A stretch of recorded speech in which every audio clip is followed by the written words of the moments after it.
There are promises we make to the people we love. Promises about graduations and weddings and grandchildren. Promises about being there for every milestone, every triumph, every heartbreak. And then there are the promises we make when we realize those moments will never come. When we realize we're running out of time to keep them. Emma Foster was 23 years old when she walked onto the Britain's Got Talent stage, wearing a flowing white dress that looked almost bridal. Her dark hair was styled in elegant waves, and she carried herself with a composure that suggested she'd spent a long time preparing for this moment. Not just rehearsing a song, but preparing emotionally for what she was about to do. The audience applauded warmly, drawn immediately to her presence. There was something about her that commanded attention, not through performance or spectacle, but through quiet dignity. Simon sat at the judges' table, his expression curious. The white dress was clearly significant, but he couldn't yet piece together what this audition would be about. The host approached Emma with a warm smile. "Welcome to Britain's Got Talent. Please tell us your name and where you're from." "Emma Foster. I'm from Manchester." Her voice was steady, but there was an undercurrent of emotion barely held in check. "And that's a beautiful dress you're wearing. Is there a story behind it?" Emma looked down at the white fabric, her hand smoothing it gently. When she looked back up, her eyes were already glistening. "This dress is inspired by my mother's wedding dress. She got married 28 years ago to my father. They had what she always called the perfect dance at their wedding. A first dance to a song that became their song. She used to tell me about it all the time. How magical it felt. How she wanted me to have that same moment at my own wedding someday." The audience listened intently, sensing that this story was leading somewhere painful. 2 years ago, my mom was diagnosed with stage 4 breast cancer. She fought so hard. But last year, 3 months before I got engaged, she passed away. She was only 51. The theater fell quiet. At the judges' table, one of the female judges brought her hand to her heart. Simon's expression shifted from curiosity to deep attention. "The hardest part," Emma continued, her voice beginning to crack, "wasn't just losing her. It was knowing she'd never see me get married, that she'd never be there for my wedding, that we'd never have our mother-daughter dance." She paused, taking a breath to steady herself. "Before she died, she made me promise something. She said, 'Emma, when you get married, you dance our song anyway. You close your eyes, and you feel me there, and you dance like I'm right beside you.' But I couldn't wait until my wedding. I needed to do this now, for her.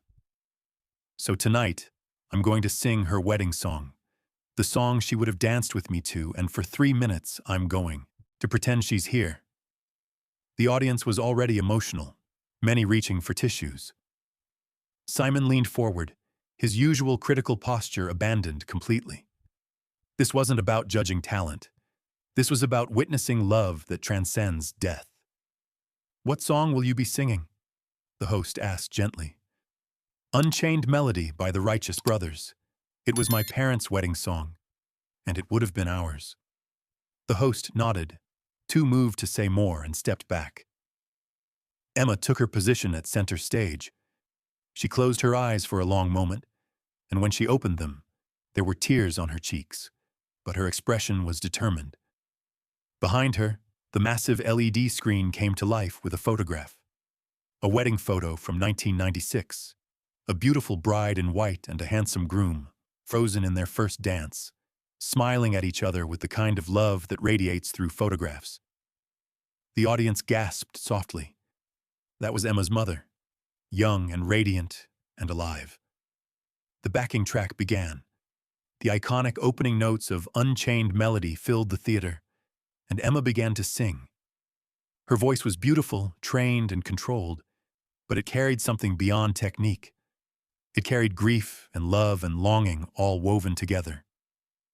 She sang about needing someone's touch, about time going by so slowly, about hunger for love that can never be satisfied. As she sang, More photographs appeared on the screen behind her. Emma as a baby in her mother's arms. Emma as a child dancing on her mother's feet. Emma as a teenager with her arm around her mother.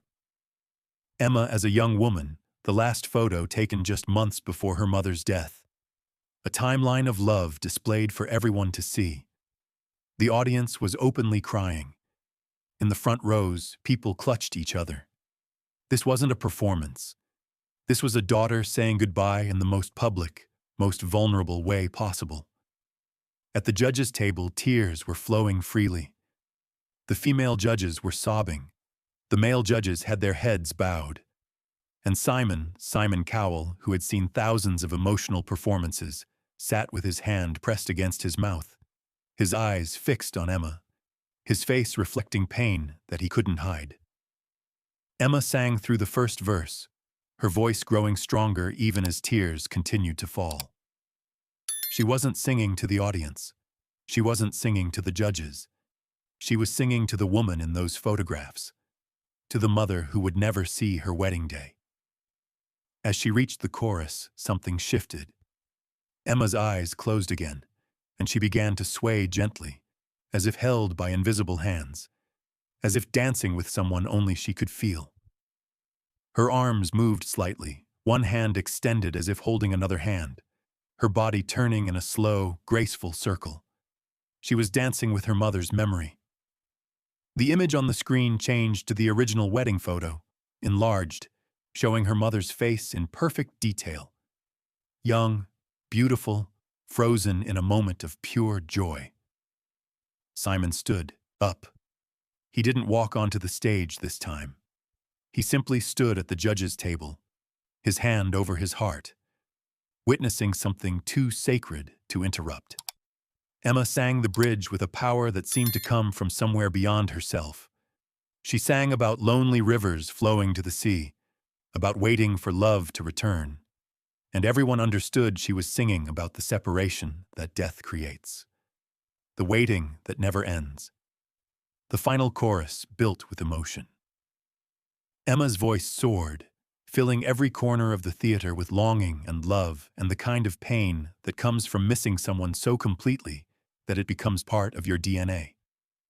As she held the final note, her arms were fully extended now, as if embracing someone, as if finishing a dance. The note faded, and Emma stood there, arms still outstretched, tears streaming down her face, breathing heavily. The silence that followed was profound. No one moved. No one breathed. They were all trapped in the moment between grief and gratitude.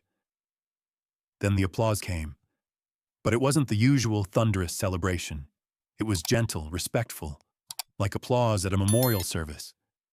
People stood slowly, honoring not just Emma's performance, but her courage, her love, her loss. Simon walked onto the stage.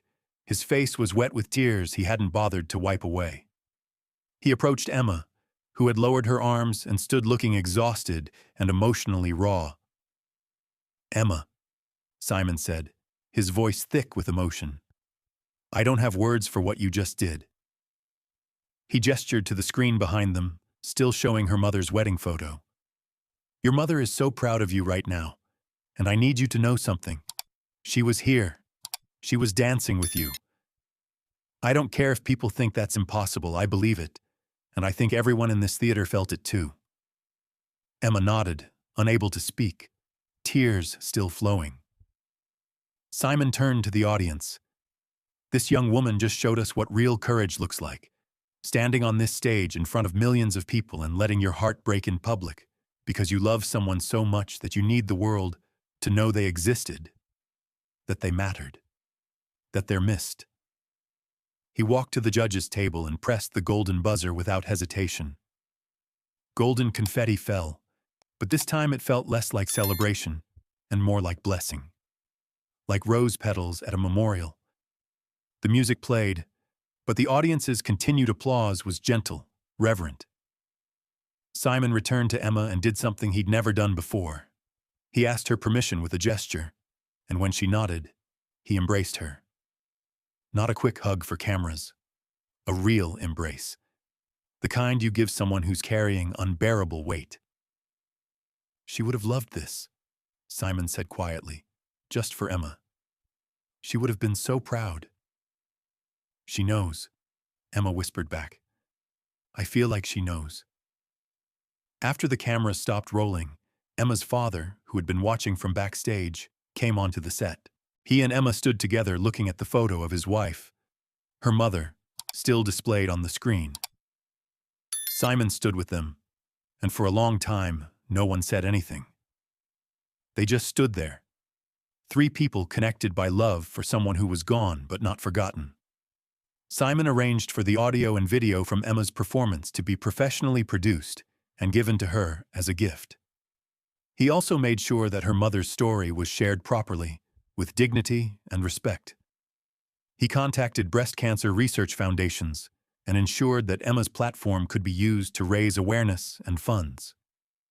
Emma's audition became one of the most watched Got Talent moments in history. But more than that, it became a tribute that resonated with anyone who had ever lost someone they loved. The comments section filled with stories of lost mothers, fathers, siblings, friends, people sharing their own grief, finding solace in knowing they weren't alone. Emma did eventually get married. And at her wedding, during the mother-daughter dance portion of the evening, the DJ played her Got Talent performance. Emma danced alone in the center of the floor, in her wedding dress, while her voice filled the room singing Unchained Melody. There wasn't a dry eye in the venue.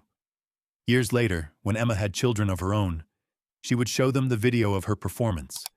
She would tell them about their grandmother who fought cancer with grace, who loved fiercely, who made her daughter promise to dance even when she wasn't there anymore. And she would tell them that love doesn't end when life does. It just changes form. Because that night on the Britain's Got Talent stage, Emma Foster didn't just sing a song. She kept a promise to her dying mother. She proved that grief is just love with nowhere to go. And sometimes you give it somewhere to go by standing on a stage and singing and dancing with ghosts that everyone can feel but no one can see. And Simon Cowell, who had spent 20 years judging performances, learned that the most powerful performances aren't about skill or technique. They're about showing up for the people you love, even after they're gone.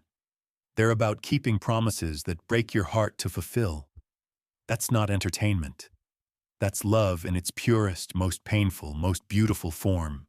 And sometimes, just sometimes, television can be the place where that love is witnessed, honored, and remembered by millions of people who needed to be reminded that they're not alone in their grief. Because we all dance with ghosts. Emma just had the courage to do it in front of the world.